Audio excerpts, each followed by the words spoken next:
Hi, you guys, and welcome back to another video. Let's get real in this one. We all care about what other people think about us. Secretly, we all want to be liked, approved, and validated. But what happens when this need turns into a mental prison? What happens when every decision that you take is secretly in order to impress someone? This is the very issue we are going to address today and work on building our emotional resilience. So let's get started. Emotional resilience doesn't mean you need to become cold or dry and just cut people off. It just means that you need to be so resilient that outside validation, other people's opinions, don't affect you enough that you stop being your true self. The problem with constantly thinking of what others people think about you is placing your identity, the core of your identity, outside of yourself. When you live for applause of others, you're gonna die suffering from their silence. This external orientation makes you emotionally very fragile. You depend on others' opinion of you, their validation to feel good. And you don't feel good when you don't get that validation. This is exactly what Joe Dispenza says is being stuck in a survival state is like. You're living by reaction and not creation. Your nervous system is constantly looking for validation not because you're weak, but because that's the way you've been programmed in order to feel good. So let me tell you today, you were not born to please. You were born to be powerful. You were born to be your true self. But why do we care so much? Why do we constantly look for validation? It's because we have equated being light with being safe. But if you're constantly thinking about what others think of you, that means you haven't figured out what you think of yourself. And that's the shift we're trying to make today. You are gonna care much less about others and start caring a lot more about yourself.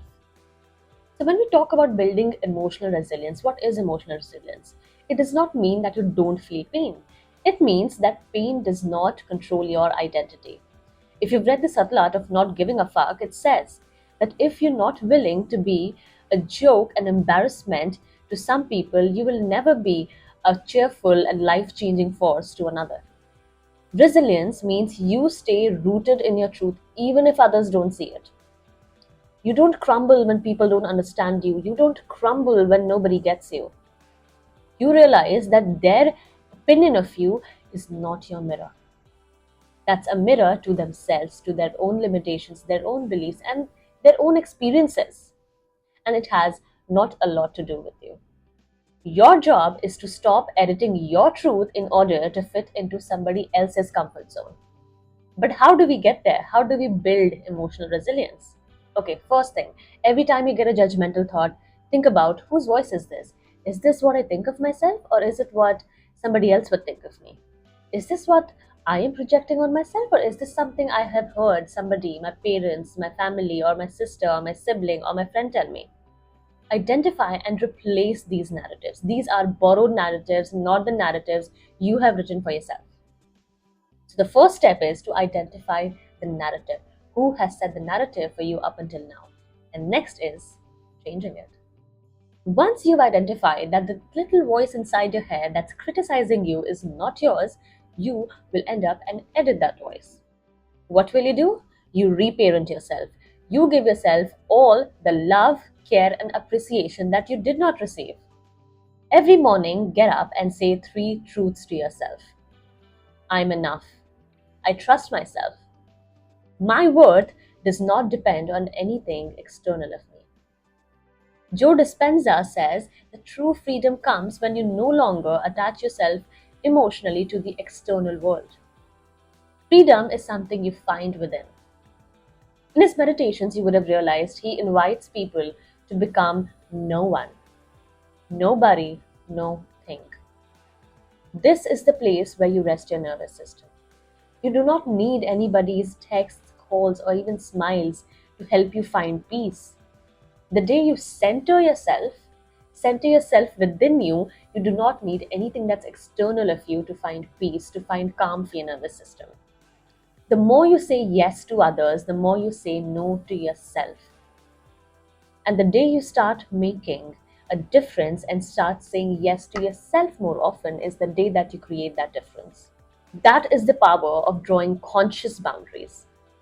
Saying no is not rejection, it's just redirection of your energy into things that really do matter for you. Okay, practice this. Say no without over explaining yourself. Sit with discomfort and know that you are not responsible for making everybody else happy. You're only responsible for your own self. Now, repeat this mantra every day. I am not here to be liked by everybody else. I am here to live in alignment with my true self. Let this guide your decisions. You are here to be real and not liked. The truth is, the world does not need another perfect person. It needs more people who are free and who set others free. Free to speak, free to feel, and not seek permission on how to feel from anybody else. Your power is in being authentic and not in being liked. If you want peace, let them think what they want. If you want freedom, come back home to yourself every day. If this message resonated with you, then do comment, I choose me. And do like and subscribe to this channel because on this channel, we just focus on living like our true selves. Send this to someone to remind them that you are not here to shrink, you are here to shine.